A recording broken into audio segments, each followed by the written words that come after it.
Hoy nos reunimos para conversar sobre un tema clave en nuestra vida académica y cotidiana. Cómo leemos, interpretamos y comprendemos los medios, las plataformas digitales y los nuevos desafíos que trae la inteligencia artificial. En este espacio nos acompañan el doctor Ignacio Aguadet, presidente de la red Alfamed, y el doctor Juan Fernando Muñoz, coordinador de Alfamed Colombia, quienes lideran esta presentación. También contaremos con la participación de la doctora Diana Lozano Prat y el doctor Hernando Javier Riveros, quienes estarán a cargo de la conferencia Observatorios Mediáticos y Ensambles Cognitivos para una Veeduría en tiempos de la IA.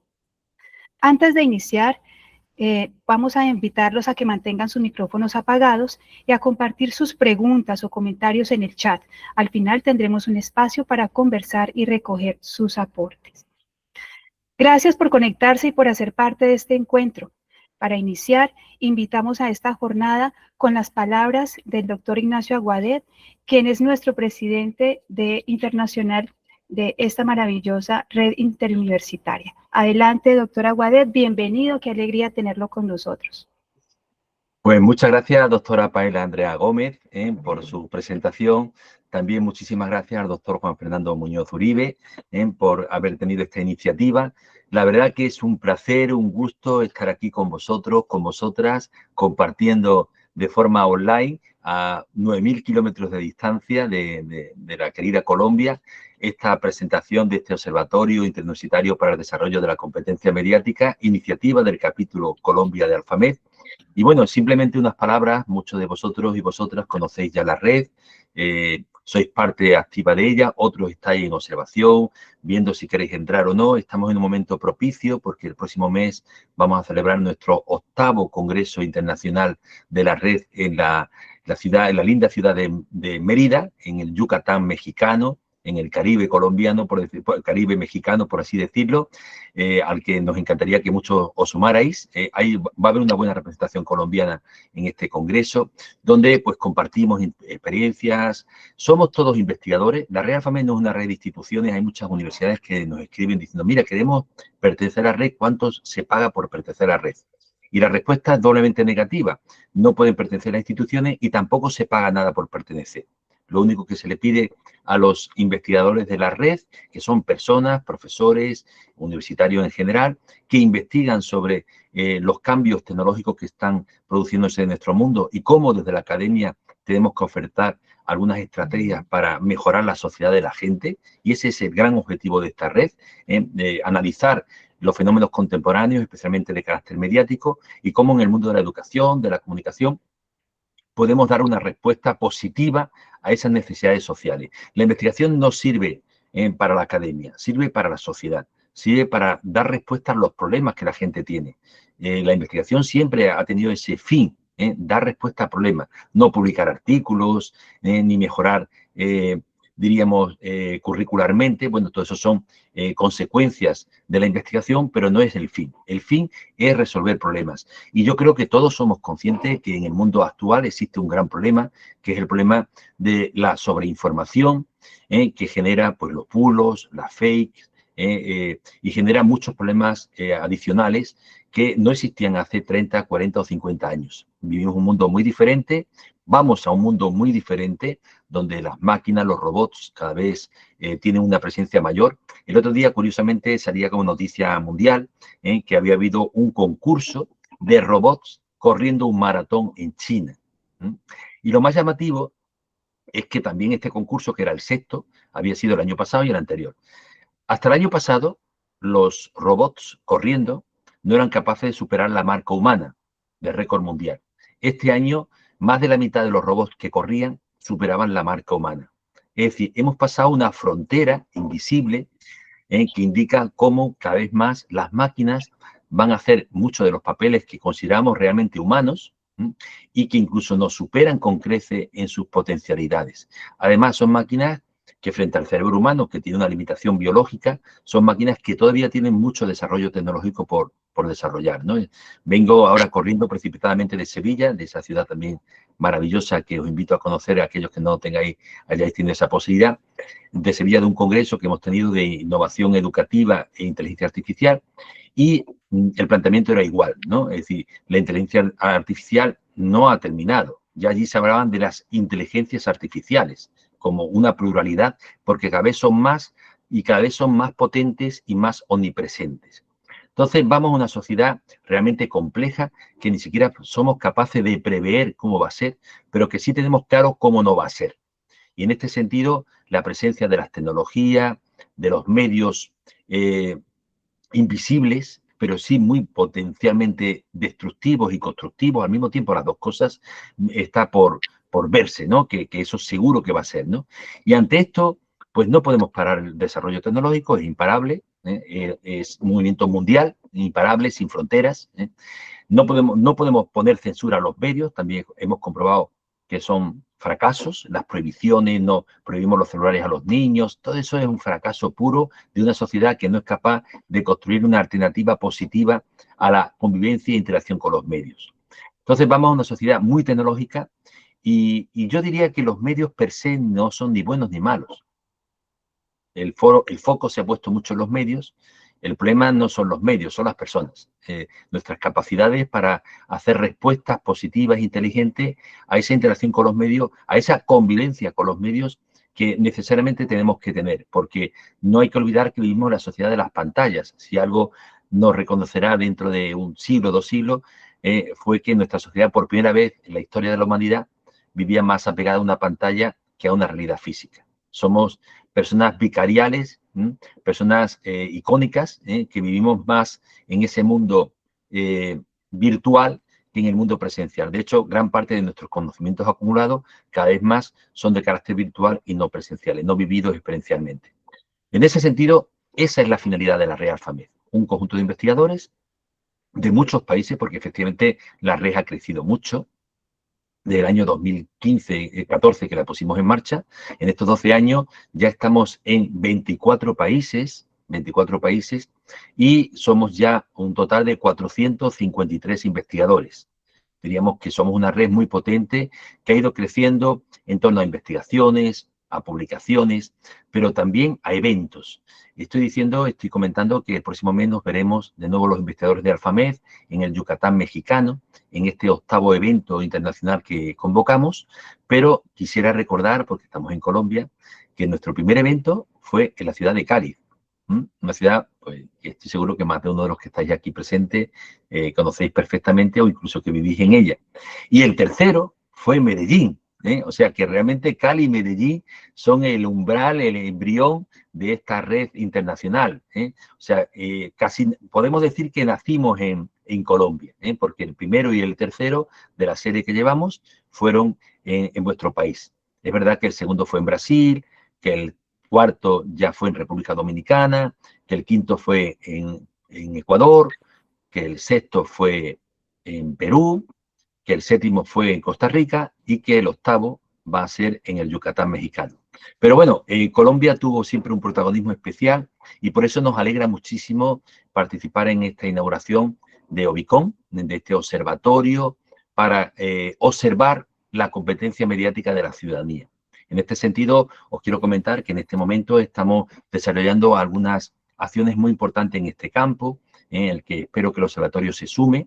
Estamos haciendo una investigación internacional, 12 países de la red, para detectar las competencias mediáticas que tienen los profesores. No olvidemos que los docentes es uno de los sectores claves y estratégicos que como red tenemos que investigar, que tenemos que acompañar y tenemos que ofrecer capacitación. Los profesores son usuarios de los medios, como todo ciudadano que vive en este mundo, ¿no? Quizás el único que se libre son esos pueblos no contactados indígenas que viven en medio del Amazonas. Y si llega a un punto eléctrico, posiblemente tengan primero un celular que una bombilla. Hoy se dice que el celular es casi más imprescindible que la bombilla, ¿no?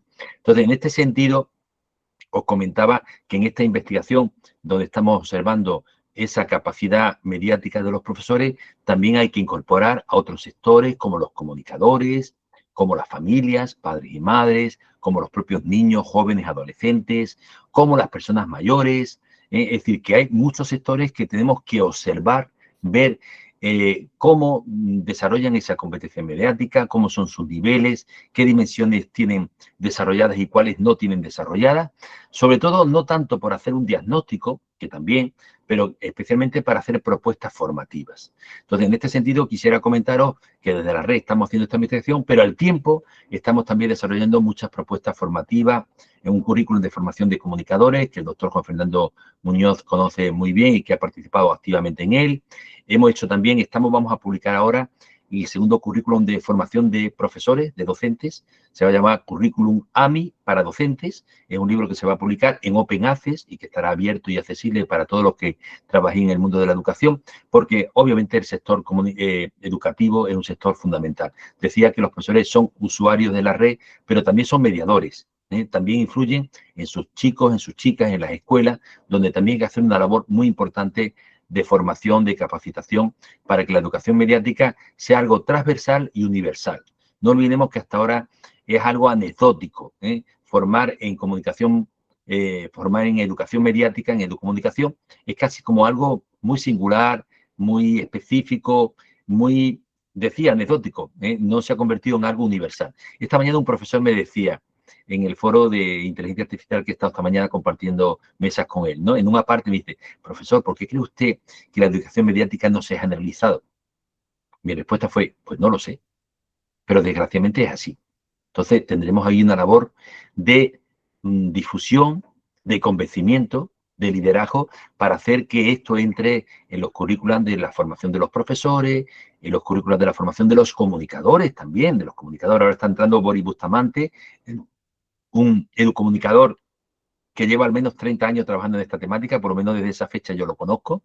Y bueno, todavía no hemos sido capaces de traspasar esa frontera invisible entre lo que la investigación ha demostrado que es valioso, de lo que se imparte en la formación de los profesores, en la formación de los comunicadores, diríamos, y esto es casi como peligroso y tentativo decirlo, en la formación de los propios políticos. Tenemos que tener políticos formados educomunicativamente para que hagan políticas públicas de formación de la ciudadanía.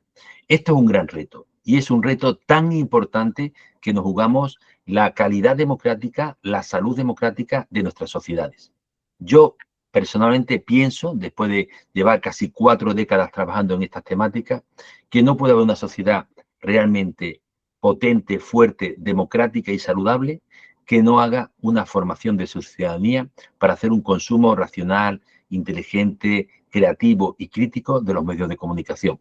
Porque estos son tan importantes en nuestra vida que su desconocimiento conlleva la ignorancia y conlleva la desinformación, conlleva los bulos, conlleva el ciberacoso, conlleva grandes males de la sociedad contemporánea.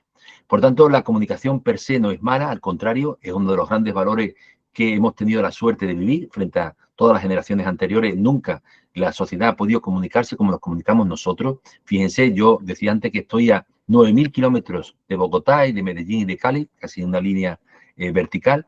Huelva está en el pico de Europa, pero claro, para ir a Colombia tengo que ir a Sevilla, a Madrid, y de Madrid a Bogotá, y de Bogotá a Cali o a Medellín, ¿no? O a Cartagena de India, depende de lo que vaya, ¿no? Pero lo que sí quiero comentaros es que esta distancia no nos impide que nos comuniquemos. Entonces, realmente es un gran aporte la comunicación, pero tenemos que avanzar. Entonces, os animamos a todos a que os suméis a Obicom, al capítulo Alfamed Colombia, porque creo que vamos a hacer un gran beneficio social. Y hace falta trabajar en cooperación. Yo creo que Colombia es uno de los países, como decía, más importantes de la red, siempre lo fue, un referente, y tiene que seguir siéndolo.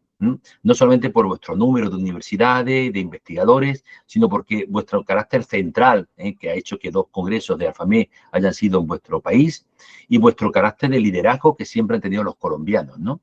Así que os animo mucho, estoy súper feliz de que este Obicom empiece a rodar y Obicom será lo que todos y todas queráis que sea. Yo estoy convencido que si empujáis, impulsáis a Juan Fernando y a Paola, que tienen gran hiperactividad, estoy convencido que esto seguirá creciendo y será un punto de referencia en el país.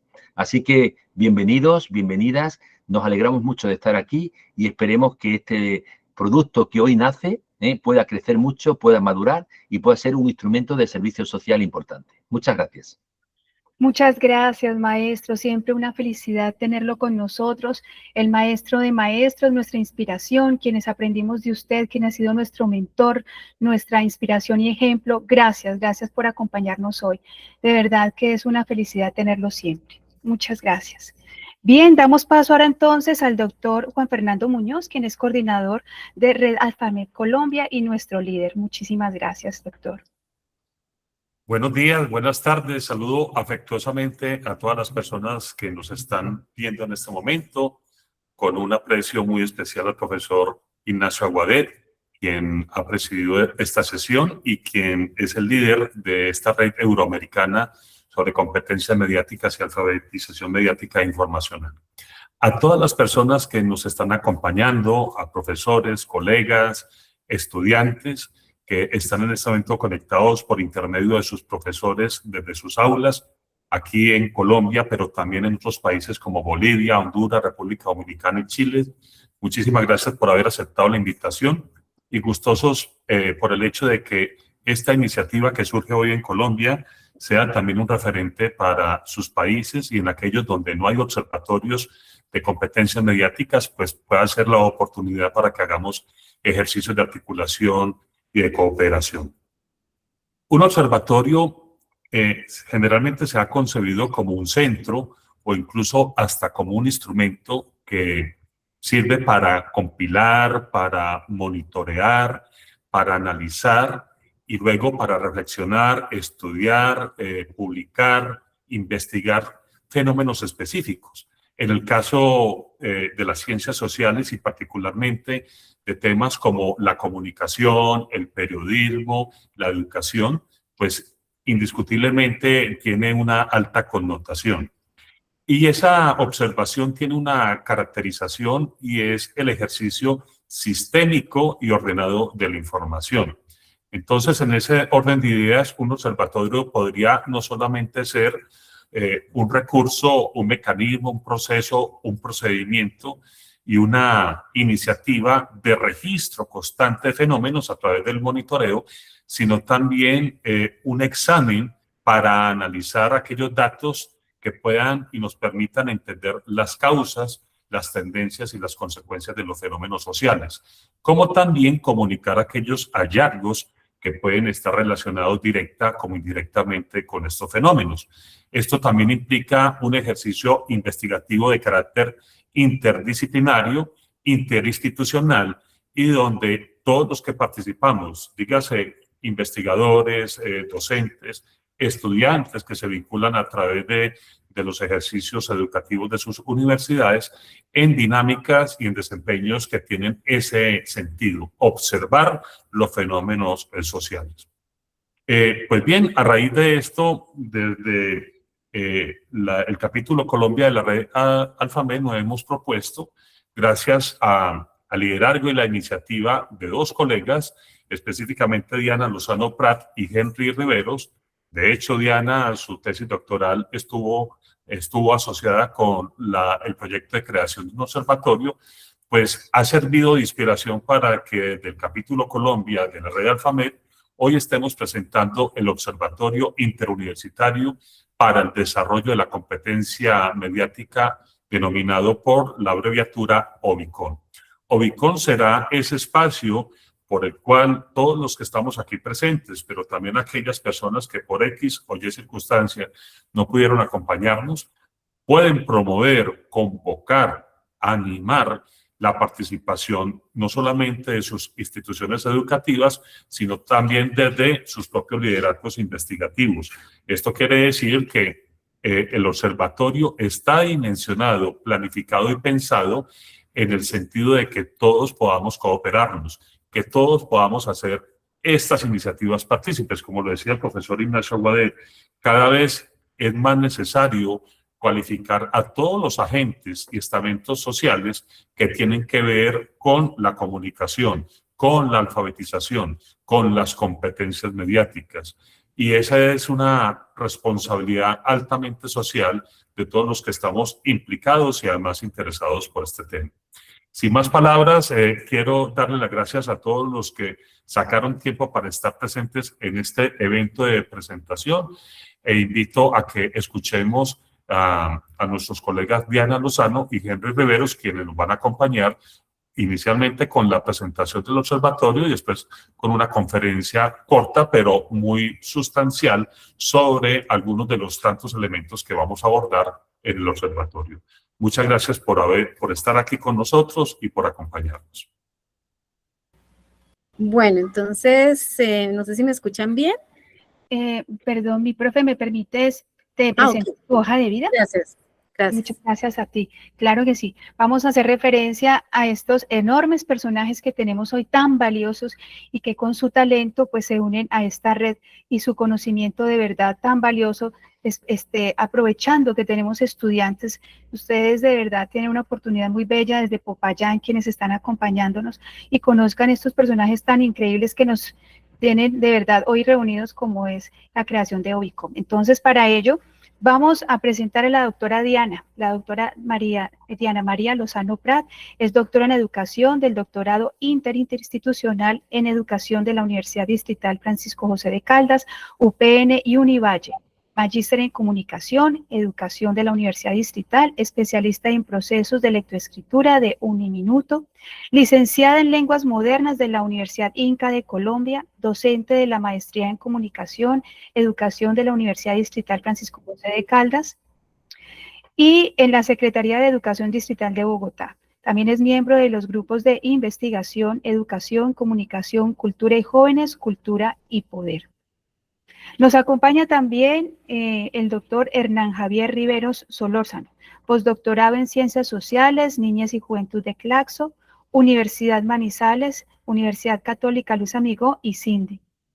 Doctor en Estudios Sociales de la Universidad Distrital Francisco José de Caldas, magíster en Comunicación y Educación, especialista en Pedagogía de la Comunicación y Medios Interactivos, licenciado en Lingüística y Literatura con énfasis en literatura, director de la línea de investigación en guía, experimentaciones y sociedades digitales del doctorado en estudios sociales de la Universidad Distrital y docente de la maestría en comunicación, educación de la misma universidad. Actualmente es miembro de los grupos de investigación, vivencia, educación, comunicación y cultura de Claxo, cuidado, afectividades y vida posthumana. Les damos la bienvenida y muchas gracias por hacer parte de Alfamed. Muchísimas gracias, Paola. Muchísimas gracias al profesor José Ignacio Guadet, también a Juan Fernando y a todos los presentes aquí. De verdad es un honor y es un gusto poder estar y presentarles esta iniciativa que, bueno, ha surgido, como bien lo mencionaste, a propósito de mi investigación doctoral, que fue la creación de un observatorio mediático escolar y que también ha tenido algunas implementaciones en el contexto de la maestría en comunicación y educación, donde también laboro actualmente, trabajo como docente de obra cátedra. Bueno, quiero contarles un poquito que este observatorio tiene algunas características interesantes. Primero quiero hablarles un poco de la noción de observatorio. Y esta es como una especie de síntesis de muchas definiciones, pero digamos que hay unos enfoques o unos énfasis que queremos tomar o asumir desde esta iniciativa. Entonces, digamos que le decimos como lo nombramos como un espacio de mediación que se establece entre los soportes, interfaces de los sistemas mediático-digitales actuales y su lectura por parte de las audiencias, un poco aludiendo a la noción de contrato de lectura del Liceo Verón, y ya les hablaré un poco más adelante por qué. Es una instancia de veeduría y apropiación de los lenguajes mediáticos con el fin de construir audiencias críticas e informadas, es decir, ciudadanías, como nos mencionaba también el profesor Aguade. Hay varias perspectivas de observatorio y quiero mencionarles como las más importantes o las que, bueno, tuve yo muy en cuenta también en mi investigación. Entonces está por un lado Susana Herrera y ella habla de que los observatorios pues son digamos, tienen el objetivo de observar, reflexionar y realizar acciones o prácticas mediáticas. Sí, esto es muy importante también y más adelante lo verán en esta propuesta. Hay otra perspectiva muy importante de la doctora Gabriela Borges. Ella nos habla de que el observatorio tiene como fin pensar en el mejorar esa literacidad mediática. También se piensa como una herramienta para análisis crítico de los medios desde las dimensiones de la competencia mediática. Entonces ella también, que está ligada a esta red, maneja un observatorio muy interesante que es el de la cualidad audiovisual y que tiene también unos desarrollos súper buenos, súper interesantes para que también podamos como aludir a esa perspectiva y tenerla muy presente. Por otro lado, hay una perspectiva de Rosa María Alfaro, quien nos habla también de la noción de observatorio desde la perspectiva de la veeduría. La veeduría, digamos, para la formación ciudadana, tomando distancia crítica y análisis de los medios y entendiéndolos como escenarios comunicativos que son instancias de poder, es decir, los medios como instancias de poder, desde donde se ejerce el poder.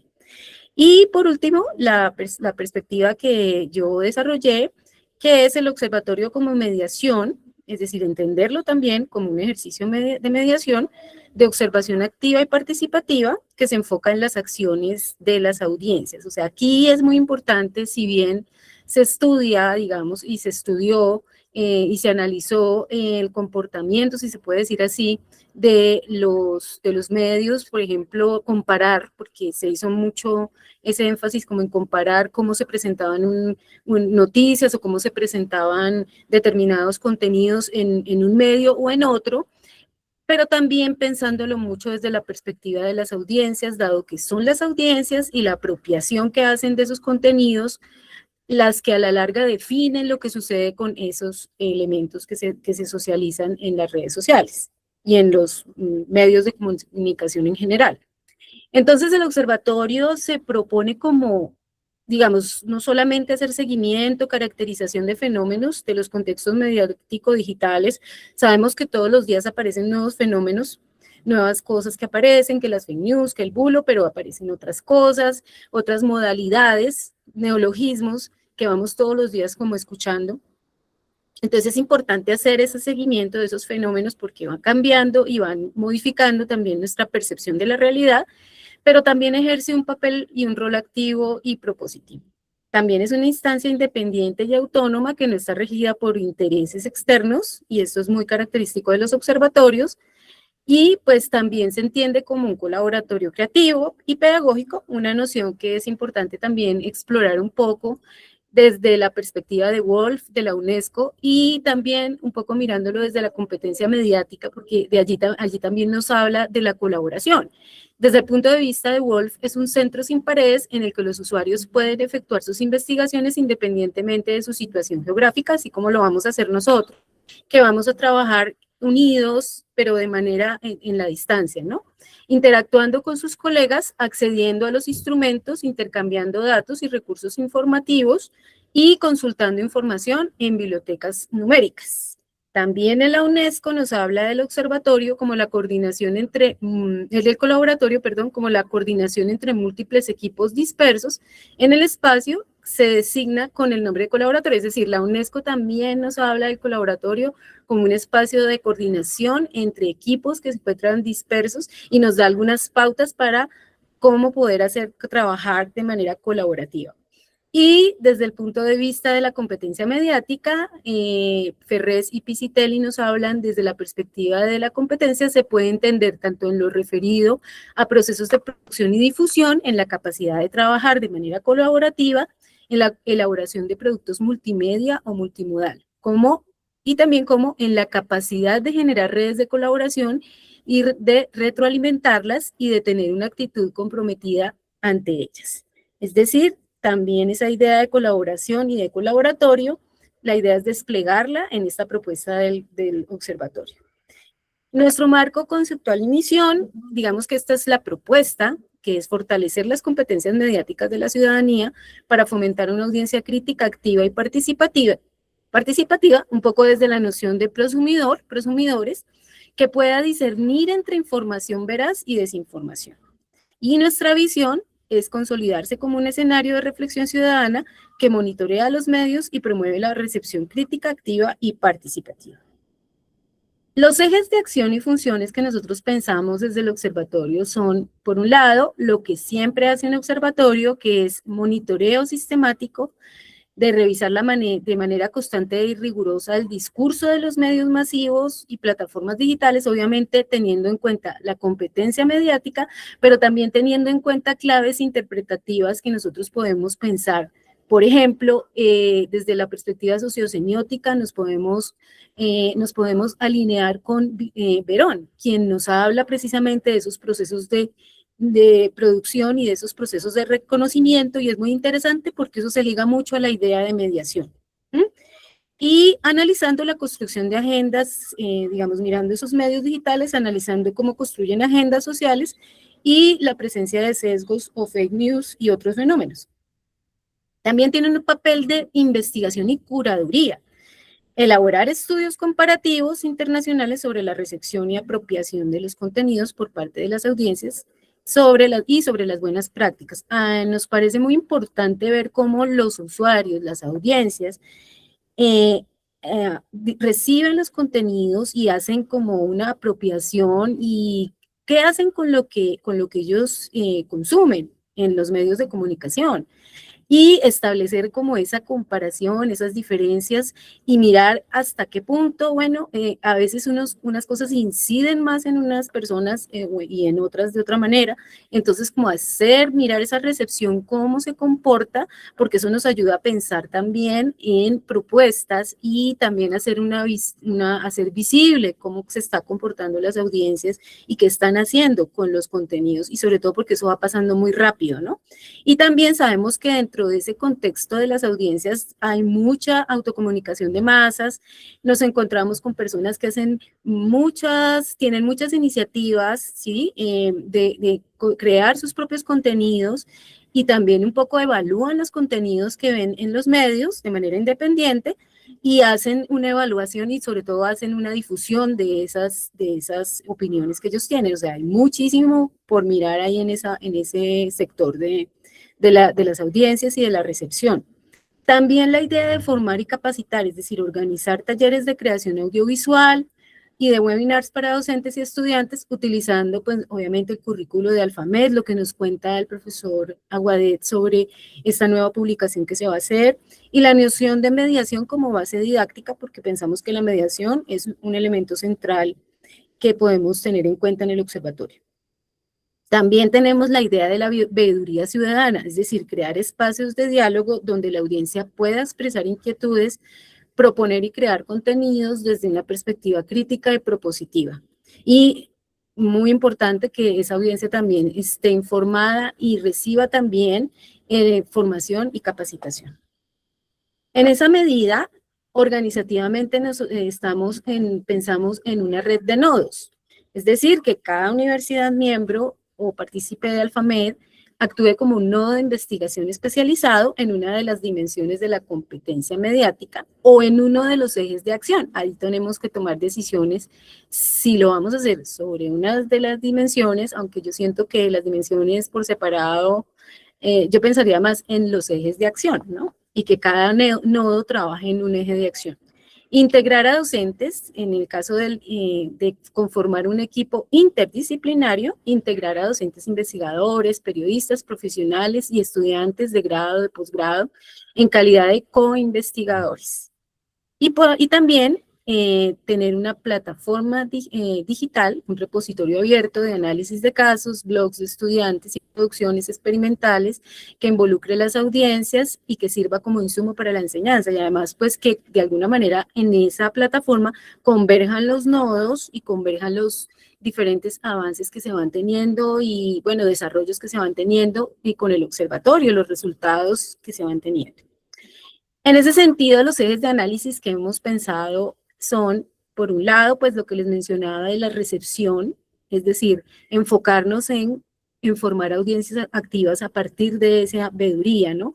Entonces, como que esos dos elementos, la recepción, mirar las audiencias activas, Y la veeduría, también pensada como, digamos, como esa necesidad de pensar no solamente en que la gente se apropie de ciertas habilidades, de ciertas capacidades en relación con las competencias mediáticas, pero que también todo esto sea un espacio también para pensarlo como un espacio reflexivo, para un espacio para el pensamiento crítico, para pensarnos también desde el punto de vista de ciudadanía crítica, que me parece que es central a la hora de analizar este tipo de cosas. Y como eje que nos sostiene es la competencia mediática y sus dimensiones. Yo relaciono ahí unos autores, digamos, que nos permiten como ampliar un poco esa visión de qué es la recepción, cómo podemos pensar las audiencias activas, digamos, y un poco también ahí me faltó la palabra mediación, y por ejemplo, cuando pensamos en Jesús Martín Barbero, ¿sí? Y en la perspectiva de la comunicación que él nos comparte, ¿no es cierto?, de la mediación simbólica, donde pues precisamente ese ejercicio de mediación él lo sitúa mucho en la apropiación, es decir, en lo que las personas hacen con lo que consumen o con lo que sí, reciben, es decir, las decisiones que toman a partir de eso, o cómo reapropian o cómo resignifican esos contenidos, y también Guillermo Orozco en el sentido de mirar las audiencias, ¿no? Y cuáles, digamos, las audiencias, cómo es la manera en que se organizan y esto. Y también tenemos a Liceo Verón, que nos está hablando pues constantemente desde el punto de vista de la semiosis, ¿sí? De esa relación entre el soporte y la lectura, y es ahí donde entra la mediación, ¿no? Es decir, de ese contrato de lectura que se establece entre los diferentes soportes, géneros, formatos, ¿sí? Y los lectores o la lectura que se hace de estos elementos. Y en cuanto a veeduría, pues tenemos el observatorio y las miradas que se tienen sobre la perspectiva de un observatorio, encabezada por Alfaro, quien es la que nos habla también muchísimo de esa formación ciudadana en el contexto del observatorio, y obviamente la competencia mediática en sus dimensiones desde la perspectiva de Alfamed y de la UNESCO, que también nos da muchos elementos allí. Entonces, digamos que la estrategia de divulgación que nosotros hemos pensado es compartir nuestros avances en publicaciones de alto impacto, revistas de alto impacto científico y académico, alianzas estratégicas, es decir, colaborar con entes reguladores como los consejos audiovisuales, los medios de comunicación públicos para elevar los estándares de calidad, y el uso de redes sociales, la utilización de plataformas como X para la curación de contenidos y la interacción directa con la ciudadanía joven o la ciudadanía en general. ¿Sí? Hay muchas cosas que hay que definir acá y entrar como que a mirarlas, a analizarlas y a irlas construyendo tanto conceptualmente como desde el punto de vista operativo, operacional, es decir, cómo lo vamos a implementar, cómo se va a construir, pero esa es la idea de, digamos, inicial, la organización inicial, pensando muchísimo en las audiencias y en la formación de esas audiencias, y por eso el profe Hernán también nos va a hablar de algo que es central, que es la inteligencia artificial, y es cómo eso también atraviesa toda esta discusión, esta cuestión de la inteligencia artificial. Entonces, pues por ahora, esa sería la intervención de la propuesta del observatorio. Quedo abierta a preguntas y a cualquier opinión.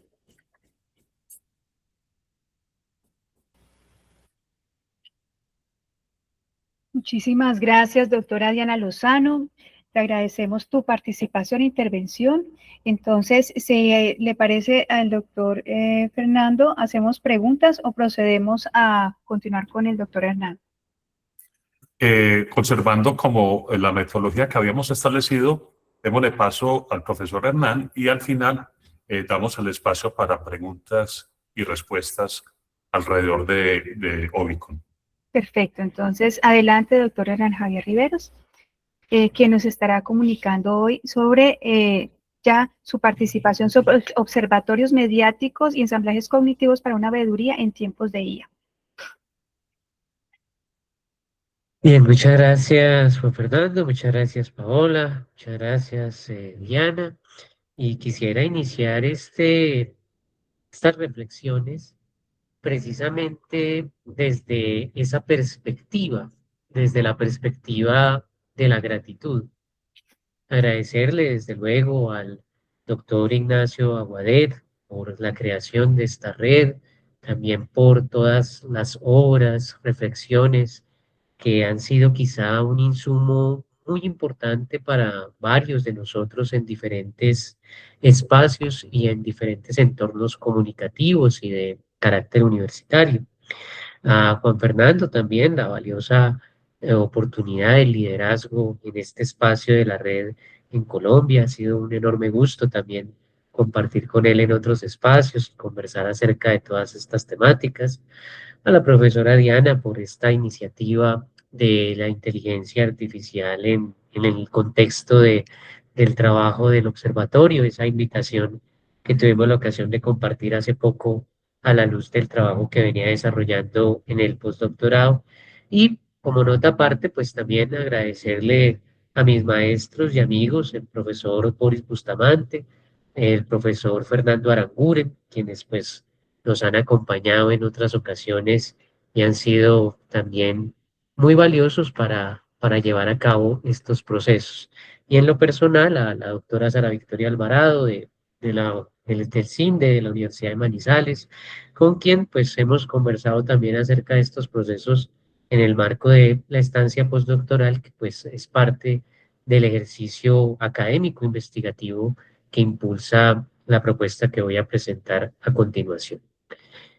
Dicho esto, entonces, la cuestión es pensar la veeduría en tiempos de inteligencia artificial, un término que se ha convertido en una de las principales preocupaciones en los últimos años, quizá más aún en los últimos periodos, en los últimos meses, pensando desde luego en toda esta abundancia que ha surgido con el auge de la inteligencia artificial, llamada inteligencia artificial generativa, pero también la aparición de múltiples apropiaciones que se extienden por diferentes campos, pero que no dejan de conectarse con otros elementos que atraviesan las realidades mediáticas, como es el caso del desarrollo del Big Data, como es el caso del trabajo de los ecosistemas transmediáticos, las redes sociales, que también de alguna manera las presentaba la profesora Diana hace un momento, y todo lo que tiene que ver con un tremendo desafío que sale al encuentro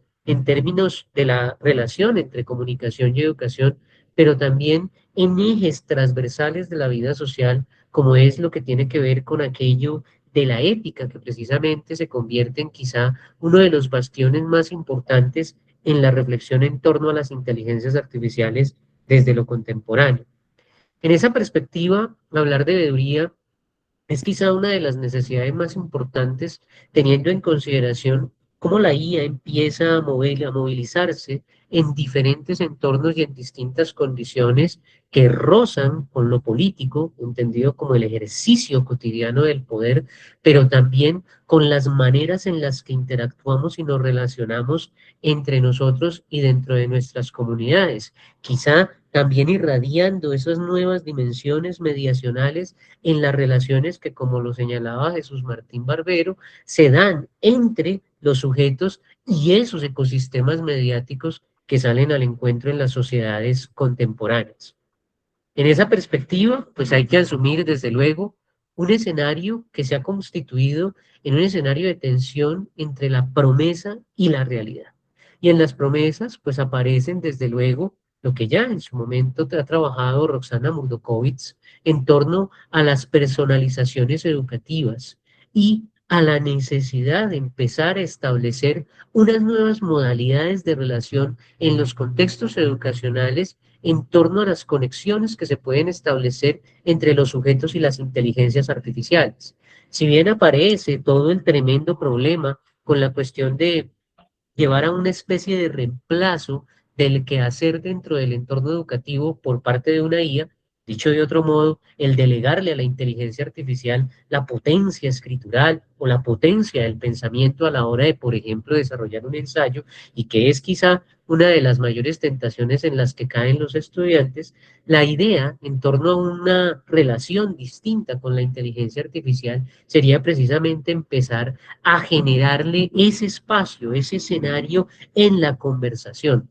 Como se señalaba al inicio de este encuentro, el tener en consideración que no estamos hablando de inteligencias artificiales un sentido de que sean malas o buenas ni nada por el estilo, sino que hacen parte de esos entornos, esos ecosistemas contemporáneos que exigen una comprensión profunda de sus implicaciones y de las transformaciones que generan en las sociedades contemporáneas. Ahora bien, por otro lado, está lo que tiene que ver con las aplicaciones médicas, porque a día de hoy las sociedades contemporáneas establecen relaciones bien complejas entre distintos elementos en términos sociales, culturales e incluso políticos, donde las aplicaciones duras de la IA también se irradian en esos elementos que tienen que ver con análisis predictivos y con el algoritmo como una herramienta técnica en términos de preservación biológica. Otros dirían, como es el caso de Nicholas Rose y quienes han estudiado estos temas, que también se ofrece allí un tremendo riesgo en el ámbito biopolítico en términos del control sobre la vida. Pero como lo dijera en su momento Paula Sibilia, lo más importante sería a día de hoy que empezáramos a pensar en cómo situarnos en unas condiciones de construcción de nuevos modos de hacer ciencia y de a partir de ello empezar a irradiar a las comunidades. Y en esa perspectiva ya se ha llamado en algún momento Jennifer Doudna lo que tiene que ver con pensar estas tecnologías susceptibles de diseñar, controlar, establecer, desarrollar, condicionar la existencia para pensarlas en nuestros contextos e interrogarlas. Y también aparece allí, como lo plantea Novomirsky, todo lo que tiene que ver con esa integración fluida en la cotidianidad. A día de hoy, así como no podemos soltar el celular en muchas ocasiones y se convierte casi que en un elemento omnipresente, es la IA quien se encuentra en ese entorno digital y por consiguiente requiere de un ejercicio analítico en clave precisamente de veeduría. En esa perspectiva, entonces, tenemos una fricción, una tensión y unos retos. Por un lado, algo que se ha llamado desde los escenarios biotecnológicos las cajas negras y que Eric Sadan nos trae nuevamente a colación en términos de cómo hacer para empezar a orar críticamente en esos procesos algorítmicos que a veces lucen inescrutables y cómo hacer para evitar esa delegación de funciones cognitivas. Nadie está diciendo, ni se está asumiendo que la IA no tenga un cierto rol de carácter cognitivo, de hecho lo tiene. Y como lo planteara Catherine Hales, incluso se habla de unas nuevas cogniciones que emergen en el desarrollo tecnológico. Pero a día de hoy es necesario, en términos analíticos y en términos de una veeduría, empezar también a hacer visible cómo es que se relacionan esos algoritmos, cómo funcionan las conexiones, por ejemplo, dentro de las neuronas ocultas en un sistema de red neuronal artificial. Y allí, cómo operan cuestiones como los sesgos algorítmicos, que ya los ha trabajado Catherine Crawford, y que tienen que ver con los prejuicios, con los modelos de entrenamiento y con todos los elementos que hacen parte de redes neuronales. Porque, de nuevo, como ya lo han planteado, entre otros, Alfonso Gutiérrez Martín, es necesario, hablando de alfabetizaciones, también llegar al punto crítico, pero empezar a contemplar esas dimensiones que están ligadas a algunos elementos necesariamente técnicos, pero no por ello excluyentes de análisis y de veeduría. Entonces, ¿cómo se componen estos algoritmos? ¿Cómo se establecen estas relaciones? ¿Y cuáles son precisamente en la parte más dura del asunto los impactos en términos de transformaciones, automatizaciones, precarizaciones, en dinámicas de trabajo y en la emergencia de otras condiciones educativas y comunicativas? En esa perspectiva, desde luego, aparecen entonces todo lo que tiene que ver con las cuestiones de las esferas públicas. Desde luego que, como lo hemos conversado en estos entornos, la idea de un observatorio también es el poder generar condiciones para pensarse desde políticas públicas, desde el ejercicio claramente establecido de procesos educativos y comunicativos que permitan asumir diferentes condiciones que aparecen a día de hoy con este tipo de desarrollos. Por un lado, la cuestión de la desinformación y los deepfakes, que a día de hoy están todavía más potenciados en términos de los desarrollos con IA, y que como nos recuerda Adela Cortina, cuando las decisiones deben tomarse con celeridad sin tiempo para calibrar si las noticias son creaciones sintéticas, la razón comunicativa se eclipsa, pues es necesario recuperar esa racionalidad comunicativa, esas condiciones de interrogación de la información y de análisis, porque pareciese que el simulacro o la simulación concebida desde una perspectiva IA termina por capturar la atención en clave de audiencia, y eso requeriría unos nuevos ejercicios analíticos desde unos esquemas y unos marcos metodológicos distintos que permitan asumir y detectar cómo funciona allí un proceso que termina por organizar un trabajo de desinformación.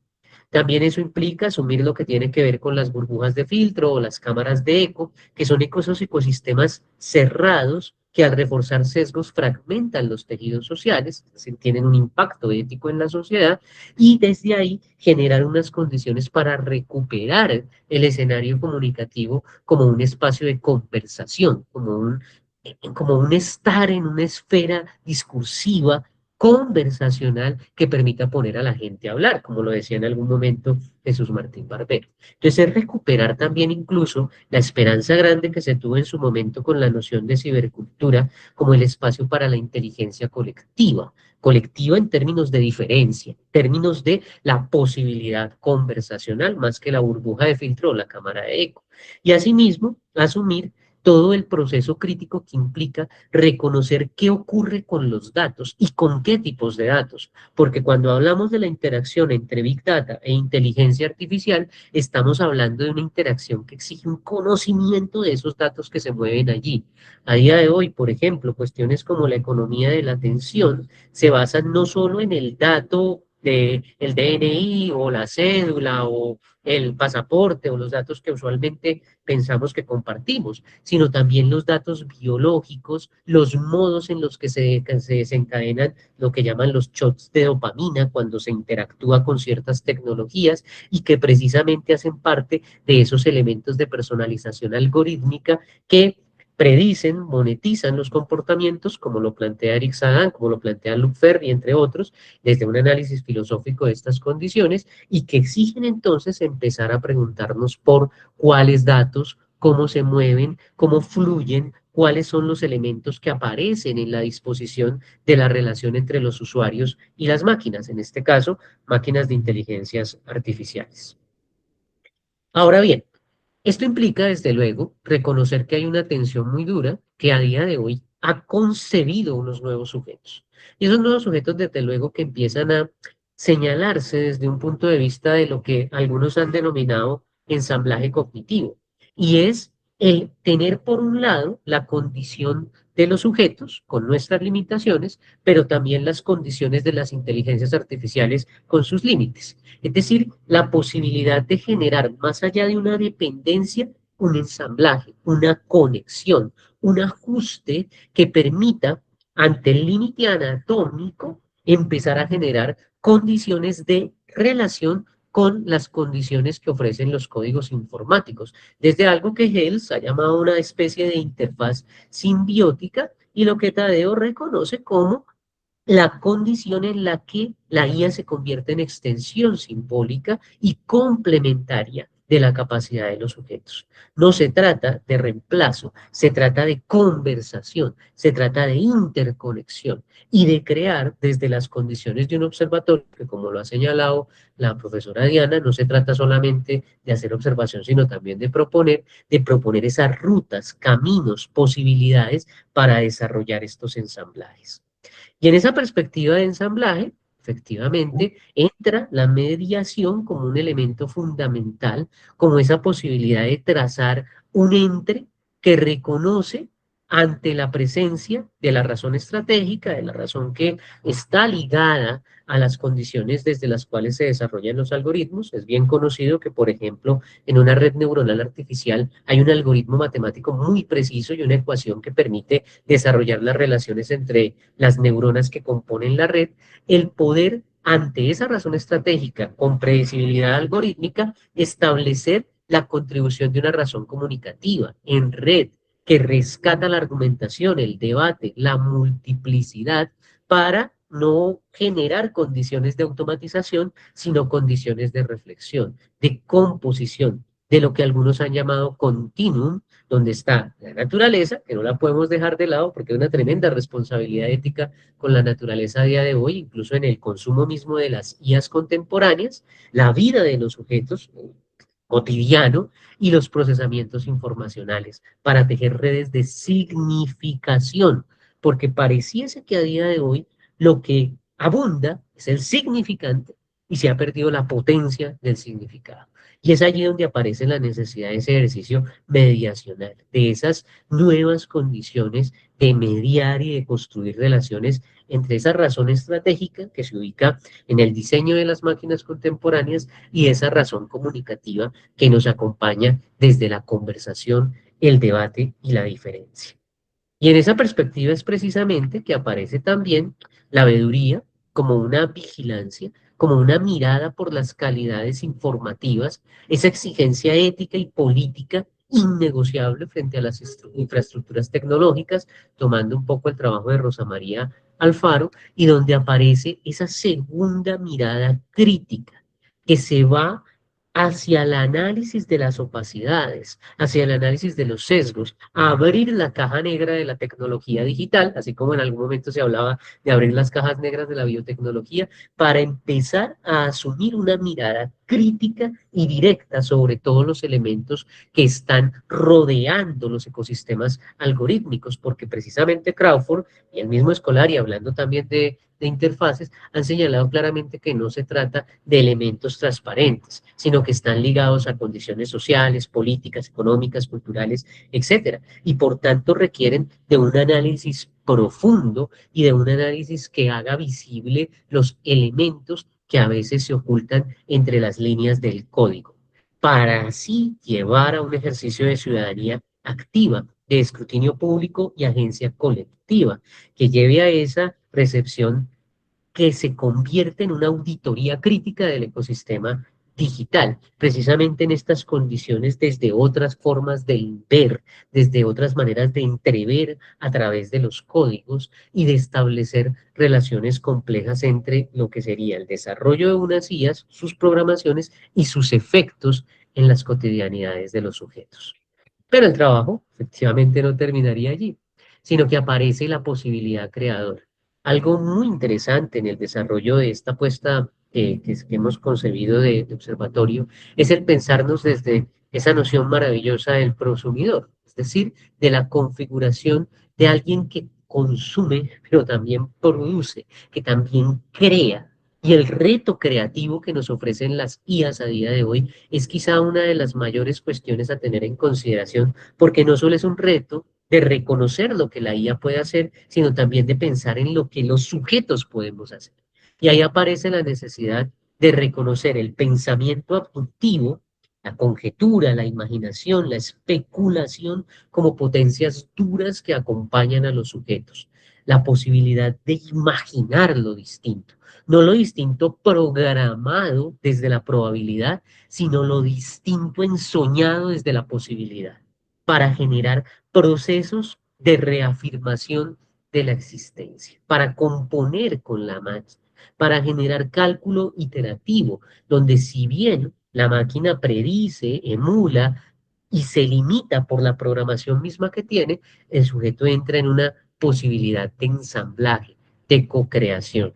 En el trabajo postdoctoral del que les hablaba hace un rato, hicimos ese ejercicio con algunos colegios aquí en Bogotá, donde logramos que con IAs y sujetos se crearan narraciones, se crearan relatos, narrativas, modos de entender y de codificar la realidad, reconociendo desde luego la potencia del sujeto y cómo los elementos digitales, en este caso inteligencias artificiales, empezaban a establecer posibilidades de diálogo, de conversación, reconociendo sus potencias, pero también sus límites y explorando que nosotros tenemos quizá la mayor potencia en nuestras manos, nuestra imaginación, porque muchas veces ante estos entornos, como lo dijera el gran artista Guillermo Gómez Peña, lo que tenemos es nuestro humor y sobre todo nuestra imaginación para poder entrar en las grandes conversaciones, para poder, en tiempos de máquinas capaces de hacer poemas, ser aquellos sujetos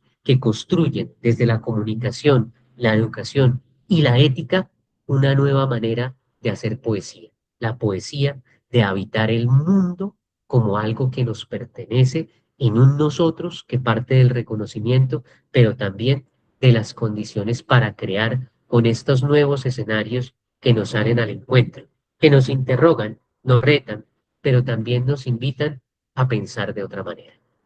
Muchísimas gracias.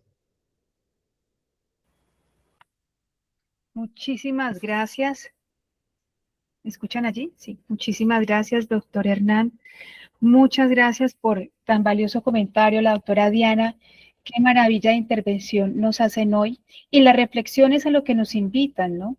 También nos lo decía el maestro Aguadet. En sí mismo las nuevas tecnologías no son buenas, no son malas, somos nosotros quienes somos los responsables y como decía también el doctor Hernán finalmente, de hacer esto una poesía o también, ¿quién diría? Como muchas noticias últimamente, también esclavos de esta tecnología misma. Entonces, vamos a dar inicio, si le parece, doctor Fernando, a preguntas, o quieres comentar algo primero. No, entremos a la sesión de preguntas, los que están asistiendo acá, como también los estudiantes que por intermedio de sus profesores están en aulas de clase y quieran formular alguna pregunta, bienvenidas serán. Excelente, entonces pueden hacerla tanto de manera escrita en el chat, estaremos pendientes aquí, como también levantando la mano para que ustedes puedan intervenir personalmente. Adelante, quien tiene inquietudes, quien desea participar, estamos ávidos para que podamos aprovechar a nuestros súper invitados, Diana Lozana, el doctor Hernán, para que... Doctora Paola, quisiera intervenir brevemente. Por favor, Pido maestro. disculpa, tengo una reunión ahora en Ecuador, me paso de Colombia a vuestro vecino del sur, a Ecuador, y quisiera despedir a todos, especialmente al doctor Hernán Riveros por su magnífica intervención. Creo que es un aporte fundamental. Yo incluso ya estaba hablando con el doctor Juan Fernando Muñoz Uribe de que esto debe convertirse en un webinar internacional dentro de la red, que lo haremos el próximo curso. Y bueno, solamente agradeceros vuestra presencia. Ha sido un público masivo de muchos países en los que habéis estado. La verdad es que la convocatoria ha sido excelente. Creo que os habéis convocado gente de Bolivia, de Chile, de Ecuador, de Panamá, de Honduras, de Dominicana, de España, por supuesto de Colombia. Y creo que eso es un gran éxito de esta convocatoria. Ojalá el Observatorio Ubicón tenga un notable éxito y podamos a futuro ir haciendo cosas interesantes como la que ha planteado la Diana Lozano, que creo que tiene un marco teórico muy sustentado, con buenos agarres intelectuales y una propuesta operativa, un plan logístico muy, muy interesante. Así que quisiera agradeceros, de verdad pido disculpas porque ha habido un problema horario en mi agenda. Venía de un congreso de Sevilla, venía corriendo pensando que primero era Ecuador y después Colombia, y he tenido que trastocar a los ecuatorianos, dejarlo para después por estar con vosotros en esta inauguración de este observatorio que creo que ha sido súper, súper interesante. Así que os agradezco mucho a todos por vuestra presencia, hacerle muchas preguntas al doctor Hernán, creo que merece la pena hurgar en esos magníficos pensamientos y muchas gracias a todos por vuestra presencia, por esta iniciativa, la pondremos como modelo a los demás países, a esos 24 países que nos acompañan, y solamente os pido un ruego, un deseo, que Colombia siga siendo lo que siempre fue el Real Famed, luz para los demás. Así que os esperamos a todos. Muchas gracias. Chao, chao. A usted, profesor Ignacio, muchísimas gracias por asistir. Gracias, maestro. Bueno, qué maravilla con este cierre frente a los doctores. Y bueno, vamos a dar entonces paso a todos nuestros invitados que tenemos hoy. Agradecemos participación de Bolivia, Honduras, México, Ecuador, Dominicana, España. Tenemos desde Colombia, Bogotá, Medellín, Popayán, Barranquilla, Cali.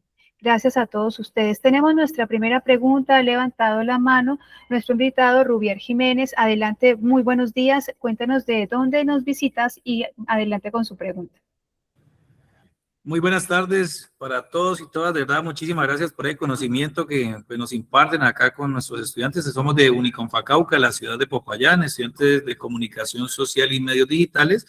Y pues aquí hemos estado muy atentos y he querido que mis estudiantes participen. Y aquí tengo a Sharol que quiere hacer pues su pregunta. Entonces aquí le doy paso a nuestro estudiante. No sé si nos quieran ver o... Claro, claro, qué felicidad verlos. Maravillosa fotografía que nos enviaron por el grupo. Muchas gracias a todos estos chicos que son los futuros investigadores. Listo, por aquí ya voy a abrir cámara. Entonces aquí estamos. Aquí. Hola, ¿cómo están? Soy Rubier Jiménez, docente acá de comunicación social y medios digitales. Y aquí es una de mis estudiantes, que ella es Sharon. Hola, adelante, Sharon. Bueno, mi pregunta es, ¿cómo hacen los investigadores para seguir subsistiendo, por decirlo así, en el mundo de ahora que está lleno de IA? Sí, creo que escucharon bien allá. ¿O? Sí, perfecto. ¿Quiere responder la doctora Diana, el doctor Hernán, el doctor Juan? Muchas gracias. Profe Hernán, yo creo que tú que estás en lo de la IA. Bueno, muchas gracias. Yo creo que es una pregunta muy interesante y precisamente nos lleva a varias cuestiones. La primera, creo yo, es siempre una pregunta que es necesaria y es el ¿para qué? ¿Para qué se investiga? ¿Cuál es el ejercicio de investigación? ¿Qué implica hacer investigación? Y en tiempos de IA, claro, aparece una tremenda tentación. Lo señalaba un poco en la conversación hace un momento. La tentación de, uy, la IA va a poder hacer la investigación, la IA va a poder hacer cierto trabajo. Pero entonces habría que preguntarse qué es eso que es investigar. Y recordemos que investigar es interrogar la realidad grande de ella, es construir conocimiento, es proponer conocimiento nuevo, es hacer algo frente a las problematizaciones y los problemas que emergen en nuestras cotidianidades. Desde esa perspectiva, la tarea de la investigación es algo que creería yo que las inteligencias artificiales disponibles en la actualidad no alcanzan. Pero eso implica un cambio en las prácticas cotidianas con la investigación, en las maneras en las que se hace el ejercicio investigativo, el trabajo cotidiano. Porque si yo como investigador le otorgo toda la inteligencia artificial, pues le estoy diciendo, tiene la carta blanca para reemplazarme. Y lo mismo ocurre en el escenario educativo, en el escenario de la comunicación, hasta en el escenario del periodismo. Cuando se piensa, por ejemplo, que un periodista puede ser reemplazado por una IA que te escribe la redacción de un artículo o por una IA con rostro que presenta un programa en algún lugar. De hecho, en China lo hacen todo el tiempo con presentadores hechos por inteligencia artificial. Pero la naturaleza de lo que hace el periodista, por ejemplo, un periodista de investigación, la naturaleza de lo que hace un educador, que va más allá de transmitir información en un entorno controlado, etcétera, pues es algo que hay que recuperar en este tiempo. No para generar, qué sé yo, un clima de batalla o de tensión, sino más bien para dar esas condiciones necesarias para hacer eso que constituye la naturaleza de la investigación, del periodismo, de la comunicación, de la educación y que va más allá del proceso. Por poner un ejemplo incluso que no es tan reciente, pero para tenerlo en consideración dentro de los mismos entornos investigativos. Cuando tú tienes Atlas TI o tienes NVivo o tienes R o tienes cualquiera de los muchos software disponibles en cualitativa, cuantitativa, mixta, etcétera, ¿quién hace la investigación? La haces tú, no la hace el Atlas TI. Lo usas, lo conviertes en un elemento que te apoya, que te ayuda, que revisa documentos de pronto más rápido de lo que tú lo haces, pero que pues lleva a que exista esa posibilidad de ensamblar la capacidad del sujeto investigador con las condiciones que te ofrecen estas herramientas. Entonces yo creo que ahí es donde está la posibilidad y también el ejercer ese trabajo fuerte de defender esa condición del investigador, de la investigadora, de los investigadores en esa perspectiva en clave de ensamblaje con las inteligencias artificiales, pero también de reivindicación de lo que implica qué es investigar, por qué investigar y para qué hacer el proceso. Eso podría señalar. Muchas gracias, doctor Hernán. Maravilloso. ¿Quieres complementar algo, doctora Diana? ¿O pasamos a la siguiente pregunta? No, creo que la respuesta ha sido muy amplia, entonces si quieres avancemos. Muchas gracias. Bien, vamos entonces ahora con el doctor Miguel Ezequiel Vadillo, también compañero de Alfamed desde Palmira. Adelante, profesor. Muy buenos días. Un saludo, Paola, un saludo, Juan, a Diana, a Hernán y bueno, los demás colegas de la red. De verdad, siento que los que hemos pertenecido a la red, creo que debemos estar muy satisfechos de lo que estamos logrando, ¿no?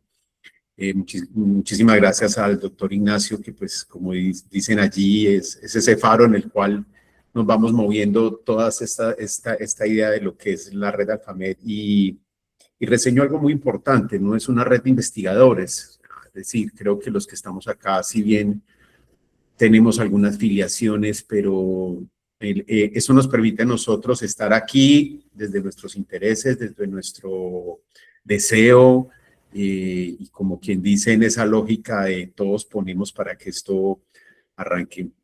Juan Fernando, pues muy bien, me parece un ejercicio muy interesante este espacio, o sea, porque creo que en la medida que las cosas se dinamizan, pues comienzan a dinamizarse, ¿no? Y creo yo que el que tengamos estudiantes, el que la red en este momento no tenga, es decir, tenga esa capacidad de entender que la investigación no es solamente de ciertos niveles o de ciertas personas, sino que también nuestros estudiantes están haciendo investigaciones, están haciendo actividades que en la medida que las articulemos, pues ellos van cogiéndole el amor y el cariño a lo que es estas temáticas, son supremamente valiosas. No, básicamente quería decirles que, bueno, yo trabajo con la UNAD, Universidad Nacional Abierta a Distancia, y como le decía Juan, pues decirles que estamos muy interesados en participar en el observatorio. Un poco el interés de la UNAD, estamos en los territorios porque somos una universidad híbrida, con una trayectoria a distancia y virtual, entonces estamos en territorios donde nos interesa mucho ese tema, ¿no? Bueno, ¿qué pasa con ese tema de la inteligencia artificial y de los medios?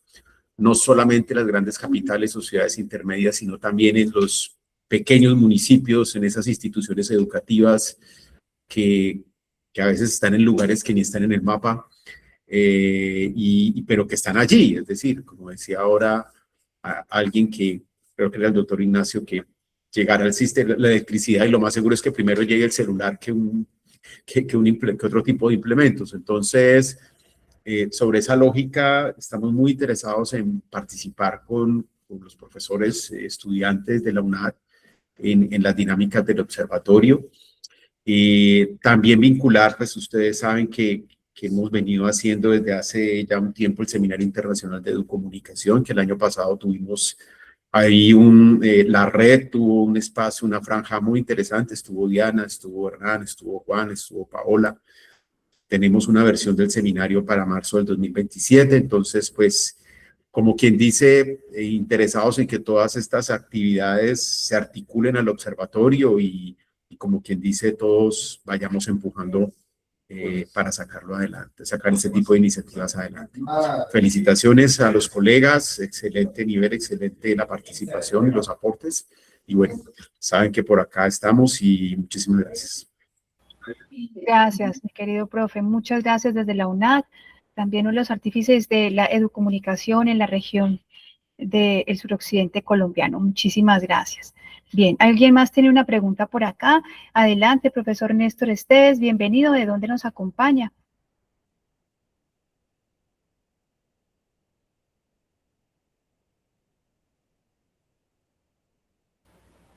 Bueno, todavía no está por ahí Néstor Esteves, tiene dificultad en comunicación, entonces vamos, por favor, con el maestro Gonzaga Castro desde Pereira. A ver, creo que lo he logrado.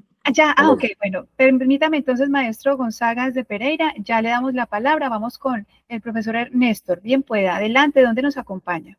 Muchísimas gracias, un inmenso gusto. Disculpe que no haya podido encender la cámara, no lo podía hacer con el micrófono tampoco, pero ya lo he logrado. Qué bueno. Lo número uno, saludar esta maravillosa iniciativa. Pienso que hay un sentido de oportunidad extraordinario. En consecuencia, felicito a la doctora Lozano por presentar su propuesta, por compartir sus ideas con nosotros acá. Y bueno, pues quiero agradecer al doctor Juan Fernando Muñoz, quien es mi director de tesis doctoral. Estoy formándome como investigador, soy de la República Dominicana. Además de esta salutación y estas felicitaciones, un poco me siento así como retado y súper inspirado con estos planteamientos. Decía el doctor Aguadet un poco más temprano que todo va cambiando, no sabemos hacia dónde, ahora sí sabemos cómo no va a ser en lo adelante. Y lo que quisiera es escuchar algunas expresiones, tanto de la proponente inicial, de la doctora Lozano, como del doctor Hernán, en el sentido de que planteaba Hernán hace un rato ese campo de batalla en donde tiene esa, digamos, esa prominencia, esa participación especial, la racionalidad. Pero siento que se plantea en un momento en el que la emotividad, la distracción, el entretenimiento es como lo que está en boga de manera general. Dejar de lado el entretenimiento en ese campo de batalla que se plantea no nos hace correr riesgo de sesgo, de desconexión con una realidad tan caracterizada por el entretenimiento, y ya sabemos, por supuesto, como recurso para desviarnos de lo esencial. Agradeceré mucho sus comentarios y su ilustración en este sentido. Adelante, doctora. Bueno, yo pienso que este planteamiento lo tenía el profe Hernán. Sin embargo, creo que en este momento las emociones son como también ese campo de batalla, es decir, la forma en que operan los diferentes dispositivos, las lógicas de las redes sociales, las lógicas de las interfaces, están hechas para exacerbar las emociones, sí, para jugar con las emociones, es decir, pero también son una forma de controlar, ¿no es cierto? Controlar nuestras decisiones, controlar nuestro tiempo y controlar nuestra atención, ¿sí? Entonces, digamos que allí es donde de alguna manera este tipo de iniciativas nos ayudan a pensar en cómo podemos mediar, ¿no? Hacer un ejercicio de mediación que nos permita como salvaguardar nuestro pensamiento, salvaguardar nuestras capacidades críticas, porque ustedes saben muy bien que el zapping, que todas estas dinámicas de las interfaces y de las redes sociales nos llevan a una situación de, por un lado, la cuestión de la atención y del tiempo y la toma de decisiones que a veces está muy, digamos, disparada por esta cuestión de la dopamina, que está exacerbada en ciertas redes sociales, sobre todo es muy fuerte. Entonces, digamos que, y no solamente pasa por ahí, pasa también por la forma como está organizado el discurso en estas redes, ¿no? Sabemos que allí nos encontramos con formas de expresar, ¿no? Las ideas, por ejemplo, en el caso de los titulares, en el caso de la publicidad, en el caso que lo hemos analizado, los titulares, la publicidad, ¿no es cierto?, de construirle también al lector o a la audiencia una manera de intervenir, una forma de actuar, una forma de reaccionar ante eso. Es decir, no solamente se construyen esas emociones para exacerbar, pero también de alguna manera se moldean las tomas de decisiones. Se moldea el like, se moldea lo que yo estoy pensando incluso antes de leer el artículo o incluso antes de entrar al contenido. Entonces yo creo que todo esto es como el campo de batalla al que de alguna manera hace referencia el profe Hernán, y yo siento la racionalidad, lo vinculo mucho con la modernidad, es decir, con el pensamiento que toma distancia, con el pensamiento que nos hablaba, por ejemplo, Jorge Huergo, que es más bien el de profundidad, ¿no? Es decir, él nos hablaba del lector buceador y del lector surfista, y entonces nos decía, el lector buceador es el que se toma su tiempo, el que profundiza en las ideas, el que, digamos, entra a lo profundo y hace un análisis y está inmerso en eso, ¿no? Y mientras tanto hablamos del lector surfista, que es el de ahora, ¿no? Que el que pasa de largo por todos los titulares, por todos los contenidos, y no hace como esa lectura crítica tampoco, ¿no? Y sabemos que en esos niveles de lectura podemos ser fácilmente persuadidos y manipulados en muchos sentidos. Yo creo que es por ahí más bien que nos reta mucho, y no sé, profe Hernán, ¿qué más quieras agregar a esto? Gracias, profe Diana. Pues son varias cosas. Lo que pasa es que estas discusiones son bien extensas y bien interesantes, además de estimulantes. La primera cuestión es que la tensión entre la racionalidad comunicativa y la racionalidad algorítmica es una tensión que emerge principalmente en perspectivas como la de Adela Cortina, que es quien habla de esa oposición, e incluso también en uno de los autores más citados en los últimos años, que es Byung-Chul Han, que habla de esa racionalidad que no le llama algorítmica, sino racionalidad digital. Ahora, hay que partir que esa tensión es una tensión teórica y desde allí viene la referencia.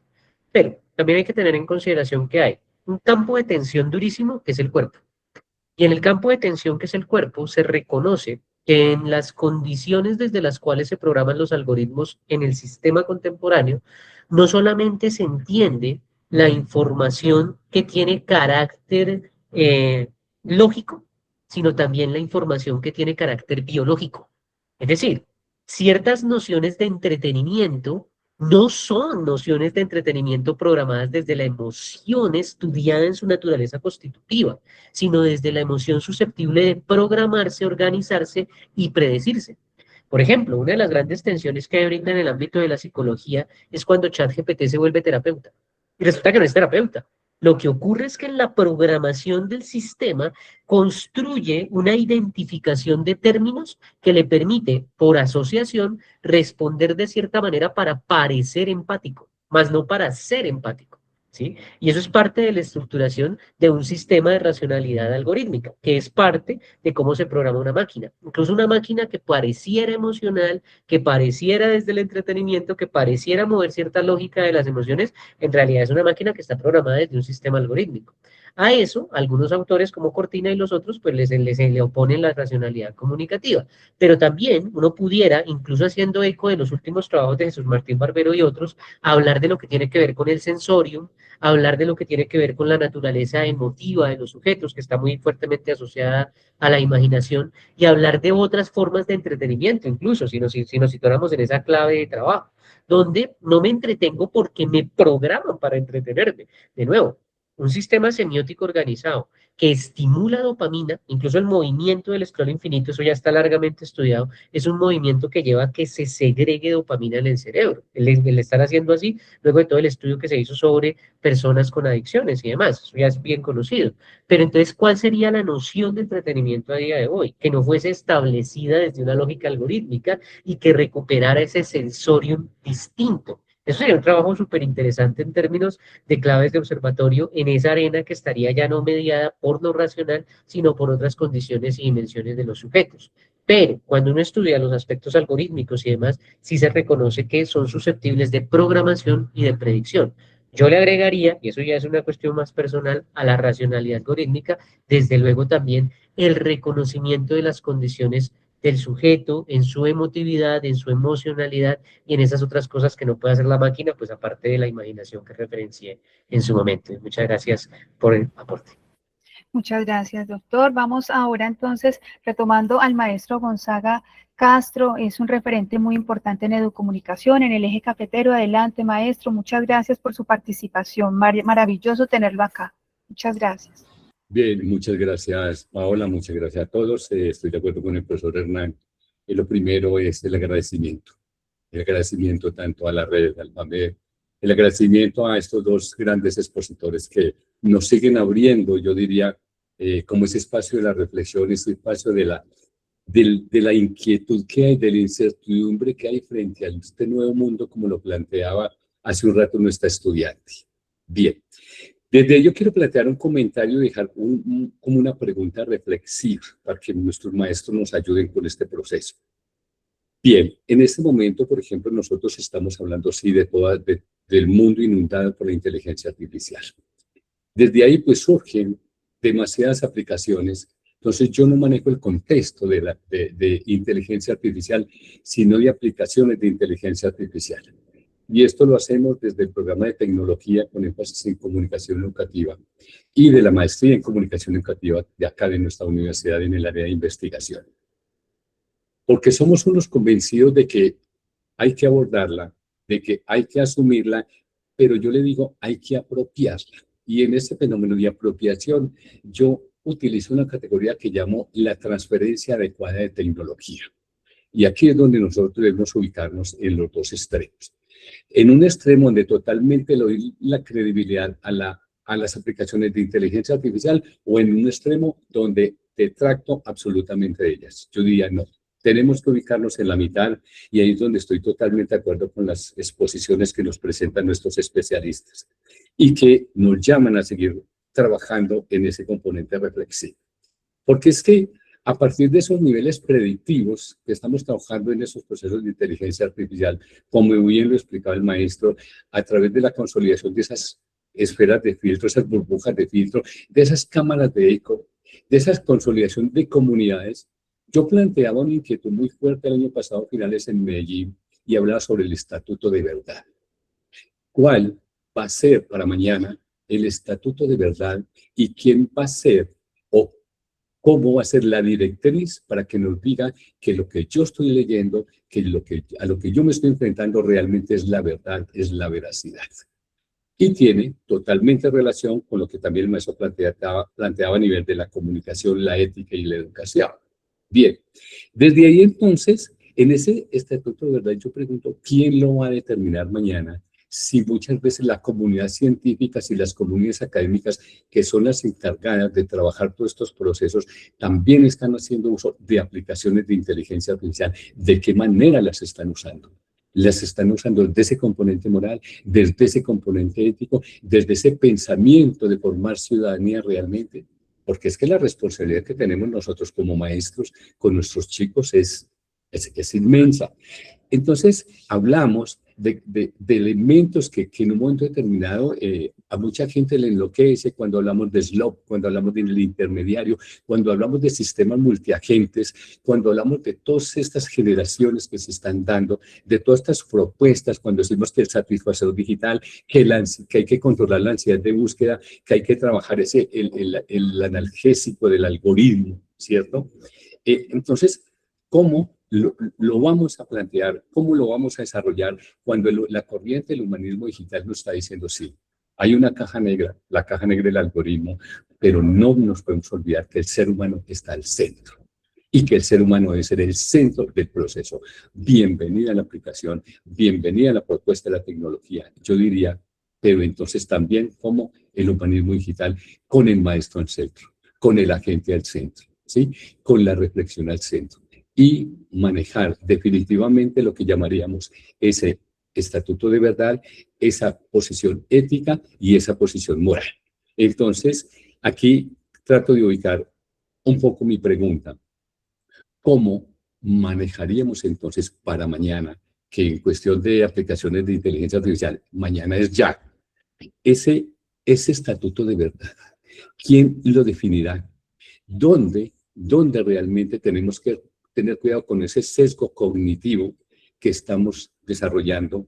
¿Dónde tenemos que tener cuidado y realmente hacer una formación ciudadana que no le dé esa, ¿cómo le llamamos? Que se acerque a esa cara de sabiduría que menciona un autor y realmente reconozca que lo que hay en la red no es la verdad absoluta, sino que soy yo quien la tiene que configurar y reconfigurar a partir de usos y procesos como el sistema multiagente que me permite desarrollar una dinámica muy interesante a nivel de investigación y poder, a través de ese sistema multiagente, encontrar lo que verdaderamente yo necesito, no lo que la inteligencia artificial o la aplicación de inteligencia artificial cree que es lo que yo necesito. Ahí es donde yo dejo como la inquietud. ¿Cómo hacemos para formarnos en desarrollar ese nivel de conciencia y poder enfrentar, asumir, apropiar y transferir esa tecnología de la inteligencia, de las aplicaciones de inteligencia artificial, pero realmente hacia la satisfacción de mi necesidad, no de la que la aplicación cree que es lo que yo necesito? Muchas gracias. Muchas gracias, maestro Gonzaga. La doctora Diana, el doctor Hernán quieren complementar a esta consulta que nos hace el maestro Gonzaga sobre el estatuto de la verdad que nos comenta. Bueno, pues es una realidad, es una respuesta complicada, porque precisamente esa es la pregunta que nos estamos haciendo todos en este momento frente a lo que está sucediendo con la inteligencia artificial. Yo diría que el papel de los observatorios, por ejemplo, en este sentido, tiene que ver con identificar también qué es lo que moviliza esas inteligencias artificiales, es decir, detrás de las plataformas, detrás de las interfaces, hay algo que organiza esas puestas en escena, es decir, esas formas en que se organiza un poco también la percepción de los usuarios de una manera específica. Entonces, digamos que ahí es el poder el que habría que identificar un poco a la luz de mirar, bueno, qué es lo que se subyace o qué es lo que se agazapa debajo de estas cuestiones, ¿no? Y es difícil porque como estamos en una lógica de convergencia, entonces estamos diciendo en Internet, estamos diciendo las redes sociales, pero las redes sociales son Meta, y Meta organiza las redes sociales de esta manera. Entonces, ¿cómo identificar y digamos qué es lo que se pretende hacer a partir de, es decir, del manejo que se hace masivo de usuarios en estas redes? Yo pensaría que aquí es muy importante pensar precisamente en la noción de mediación, porque creo que es como podemos acompañar a los usuarios desde nuestra veeduría en relación con cómo leer esos contenidos, con cómo asumir lo que está allí, ¿cierto? Y identificar también qué es lo que subyace a la organización perceptiva que nos ofrecen estas plataformas y también de contenidos, ¿no? Pensamos que eso es un espacio libre donde todo fluye de manera espontánea, pero no, sabemos que allí hay algo que organiza y ordena estos elementos. Y no sé si el profe Hernán quiera complementar un poco ahí.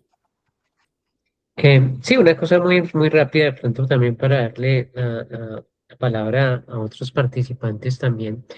Y es que precisamente hay varios temas que son muy necesarios y muy urgentes.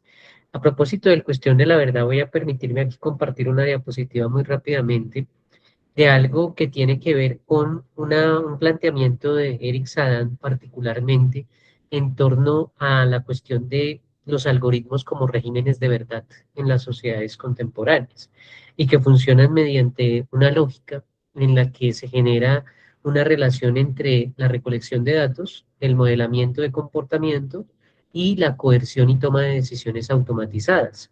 Y donde, pues el mismo Sadan señala que lo digital se erige como una especie de órgano habilitado para peritar lo real, pensando o generando las condiciones para que se piense más bien que es más fiable que los sujetos.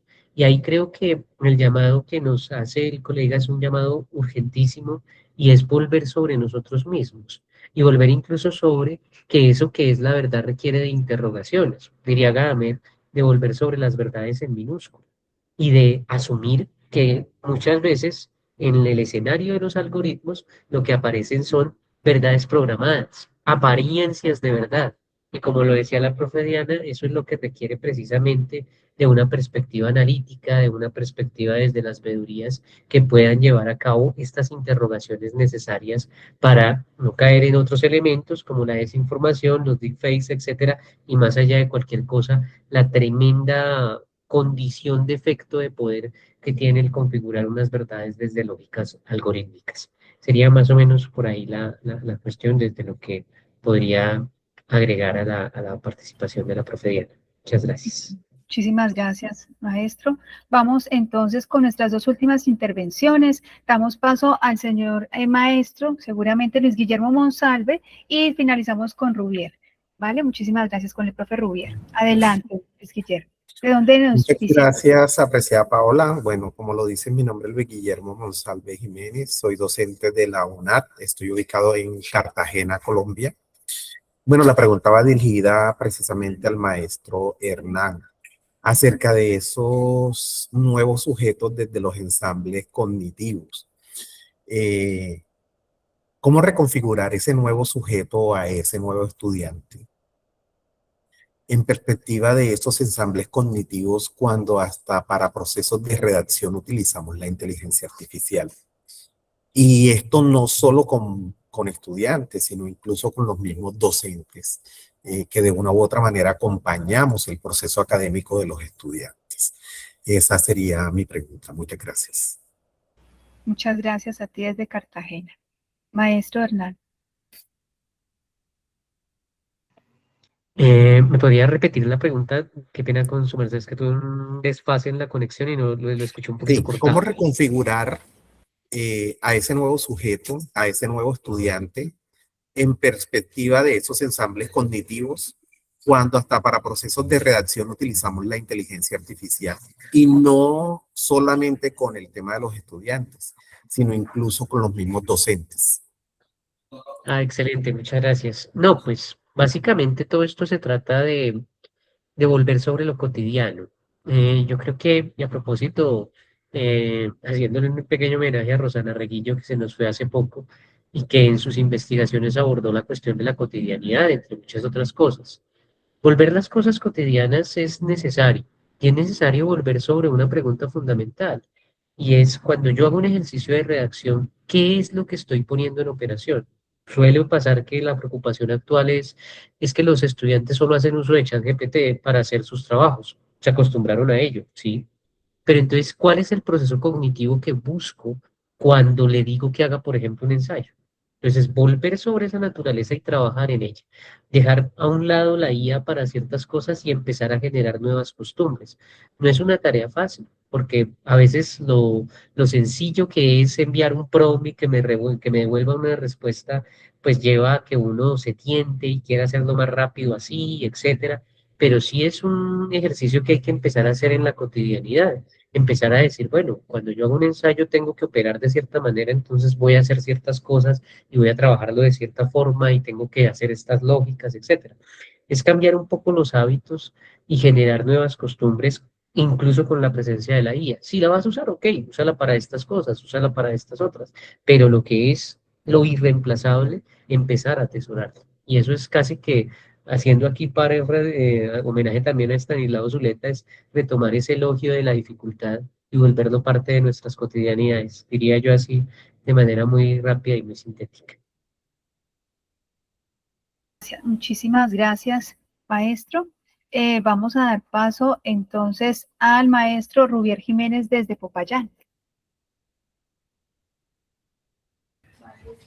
Bueno, muchas gracias. Por acá hay otro alumno, pues no, han estado muy Qué bueno, qué alegría. concentrados y están que pregunta, pero pues por tiempo, voy a prender la cámara acá. Por Adelante. tiempo, pues les dije que una sola pregunta. Entonces, acá están, de hecho. Aquí claro, maravilloso, y no queremos perdernos esas preguntas tan valiosas y tan oportunas. Aquí tengo a mis Claro que sí. estudiantes. Un aplauso para todos desde acá, de verdad que esto alegra el corazón y orgullosos de tener chicos tan entusiasmados en esta actualidad de investigación que realmente son muy pocos los que estamos logrando captar. Entonces, bienvenidos todas esas buenas noticias, maestro Rubier. Bueno, muchísimas gracias. Por aquí lo dejo con nuestro estudiante Andrés Alfaro, que tiene también una inquietud. Le dije que una sola pregunta, pues por tiempo, y aquí está. Bueno, un saludo para todos, espero estén muy bien. Mi pregunta es, nosotros como estudiantes y futuros comunicadores sociales y periodistas, mi pregunta hacia ustedes es, ¿cuál es la visión que tienen por parte de la inteligencia artificial en un futuro? Y cuando nosotros como comunicadores sociales y periodistas podemos diferenciar de lo que es real y lo que no es. Por ejemplo, al momento de investigar una noticia, no caer en las llamadas fake news, ya que al tener imágenes compuestas y bien realizadas, las mismas redacciones de estas, ¿cuál va a ser como esa constante que nos haga diferenciar entre lo real y lo que no es? Bueno, maravillosas preguntas. ¿La doctora Diana o el doctor Hernán quieren comentar?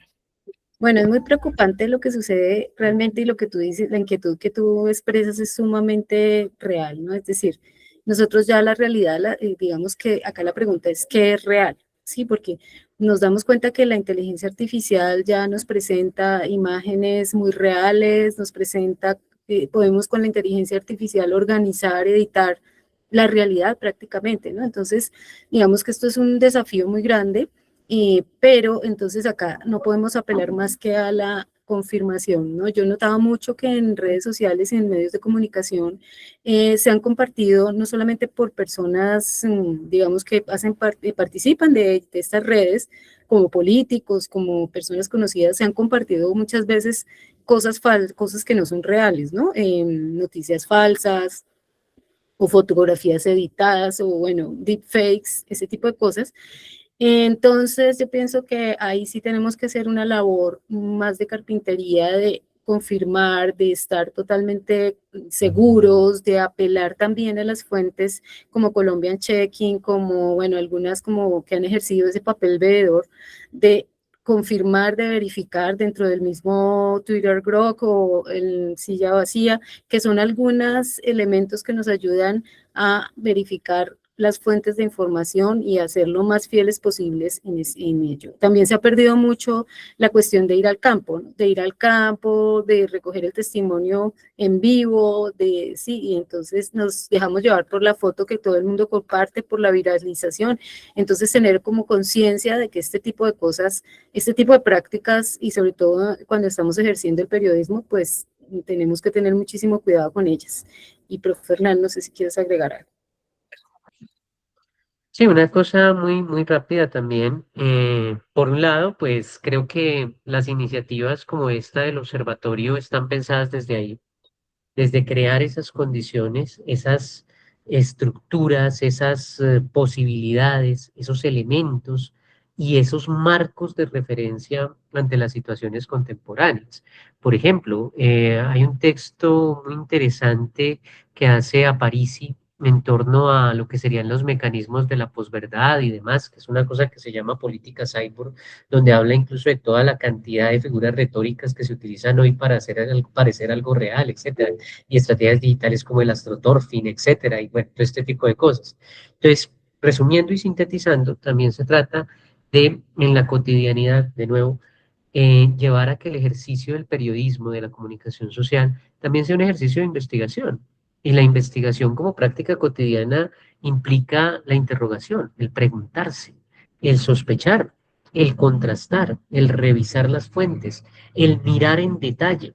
A día de hoy sí, es difícil a veces detectar que algo es hecho por IA, en términos de imagen, en términos de texto, etcétera, pero tener la oportunidad de darse el tiempo de revisión, de contrastación, de interrogación, es algo que también hay que incorporar en la cotidianidad. Y desde luego, pues crear estas condiciones de observación, de revisión y de innovación metodológica para mirar con los ojos de hoy lo que nos ofrece el hoy, porque a veces miramos con los ojos de ayer lo que nos ofrece el presente. Y hoy estamos ante nuevas gramáticas, nuevos mecanismos de producción y por tanto la exigencia para nuevos marcos analíticos que surgen solo desde la investigación crítica. Bueno, de estas valiosas participaciones que tuvimos hoy, de verdad, de todo corazón agradecemos a todos nuestros asistentes desde Bolivia, Honduras, México, Ecuador, Dominicana, España, Panamá, desde Colombia, Bogotá, Pereira, Medellín, Popayán, Barranquilla, Palmira, Cartagena, Cali. De todo corazón, desde Alfamed, Colombia, les damos las gracias por existir, por estar, por ser, porque estamos iniciando una nueva configuración de investigación, de investigadores. Entonces, para esto queremos ya hacer un cierre con nuestro director Colombia, quien tiene unas palabras para ustedes, unas orientaciones para que nos sigan acompañando adelante, doctor. Muchísimas gracias a todos que tuvieron y dispensaron el tiempo suficiente para estar acompañándonos en la presentación del Observatorio Interuniversitario para el Desarrollo de la Competencia Mediática, OBICON. Surgen más preguntas a medida que más se conoce, más inquietudes aparecerán. Y en efecto, a propósito del observatorio, en los próximos días les estaremos informando en detalle sobre las múltiples maneras como podremos participar todos en interdisciplinaridad, en interinstitucionalidad, en la lógica de las aulas de clase, en la participación con sus iniciativas y proyectos de investigación. Este ejercicio no es de una sola dimensión, sino que es un ejercicio de participación plural, donde todos podemos estar ahí inscritos e insertos en esas dinámicas metodológicas que implica un ejercicio de observación. Para los miembros de Alfamed, les voy a invitar que compartan y difundan esta información, también con aquellas personas que no pudieron estar presentes por múltiples ocupaciones y responsabilidades, pero también para que seamos ejes articuladores en las respectivas subregiones, de tal manera que podamos empezar a encontrar asidero en aquellas iniciativas, proyectos que pueden ser útiles para el observatorio, de tal manera que vamos haciendo un banco de ideas y puedan ser el insumo inicial para poder determinar metodológicamente cómo se va a trabajar. Les estaremos informando en detalle a partir de esta iniciativa de la profesora Diana y del capítulo Colombia de la red Alfamed, pues estaremos también participando, y con el profesor Hernán Javier, que también hemos invitado para que nos acompañe en este ejercicio, pues estaremos explicándoles en detalle ese tipo de lógica. Para aquellos que participaron por Colombia, que no hagan parte de la red, les estaremos explicando cómo pueden efectivamente participar. Si quieren, Paola, pon mi correo electrónico juan.munoz@upb.edu.co y les estaré compartiendo información en detalle al respecto. Para los que nos están acompañando de otros países, es importante informarles que en los países participantes, es decir, Bolivia, Honduras, República Dominicana, Chile y Panamá, como aquellos otros que hacen parte de la red Alfamed, por cada país hay un coordinador de capítulo. Yo los invito a que ingresen por Google y pongan Red Euroamericana Alfamed. Ahí va a aparecer la información respectiva de cada capítulo y el representante de cada capítulo. También los que son de otros países que contaron con la invitación que nosotros mismos les hicimos, me pueden escribir y con mucho gusto yo los pongo en contacto para que gestionemos ese tipo de relación en red. Como también es demasiado importante en la interdisciplinaridad que estamos convocando para que colegas puedan participar de nuestras investigaciones en ejercicio internacional y en ejercicio nacional. Es decir, también tiene cabida esa posibilidad. Y también invitar a los estudiantes, a través de sus profesores, pueden participar de la red joven de Alfamed, que también tenemos una red joven donde ahí hay una posibilidad de participación con sus iniciativas. De tal manera que no estamos exentos de participar de este ejercicio del Observatorio Interuniversitario. Les deseamos muchos éxitos, feliz semana y muchas gracias además por habernos acompañado y haber tenido el tiempo para estar escuchándonos. A los profesores Hernán Javier Lozano, Hernán Javier Riveros, perdón, Solórzano, y a Diana Lozano, muchísimas gracias por sus magistrales presentaciones e intervenciones que abren el camino para poder tener muchas más preguntas, muchas más inquietudes y animarnos a participar del observatorio. Y a Paola Andrea, muchísimas gracias porque siempre nos ha acompañado en este ejercicio tan importante y necesario de la logística del evento. Maestro, ¿me recuerdas, por favor? Algunos preguntan cómo hacer parte de Alfamed. ¿Qué pasos se deben hacer?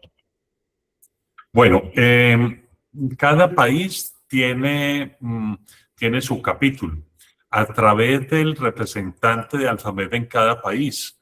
Estoy aquí recordando, en el caso de Honduras está Aldo estaba ahorita incluso aquí asistiendo. En el caso de República Dominicana es José Volques, y en el caso de Panamá estaba también la representante Reisa Mireya Vega. Por Chile no estaba nuestra compañera, que es la representante de Chile. Pero entonces, a través de cada uno de esos representantes se hace la conexión y ellos les dan las características. Los profesores tienen que tener un interés de participar en la red, no es simplemente vincularse. La red no es para obtención de un certificado de pertenencia, sino que la red es muy coparticipativa. Todo el tiempo estamos participando, valga la redundancia, en investigaciones, en el Congreso Internacional que tiene Alfamed, que es cada 2 años. Este año, en junio, a finales del mes, se va a realizar en Mérida, Yucatán, en México, y cada 2 años estamos programando cuál va a ser la sede. Participamos en las publicaciones, ingresen a la página de la red Alfamed y allí van a encontrar publicaciones muy vigentes, actuales, recientes y de mucha participación de colegas e investigadores de todas partes del mundo. Esa es una manera de participar. Los que no pertenecen a la red tienen que consultarle a estos coordinadores que les indicarán cómo deben diligenciar la solicitud, la formalización de la solicitud, para ponerla en consideración en las próximas asambleas de la red, donde se les pedirá el perfil universitario, la condición. Para los de la red Alfamed Joven, también hay unas condiciones y unos requisitos que también van a encontrar en la página con mayores detalles. Maravilloso. Muchísimas gracias. Gracias a cada uno de ustedes, una gran asistencia y muy valiosa asistencia. Entonces, quedan todos cordialmente invitados para que participen de esta valiosa propuesta, Observatorio Interuniversitario para el Desarrollo de la Competencia Mediática, OBICOM. Una feliz mañana para todos, un feliz día para todos y gracias por estar en Alfamed Colombia. Muchísimas gracias. Hasta pronto. Hasta luego. Hasta luego, muchas gracias. Muchas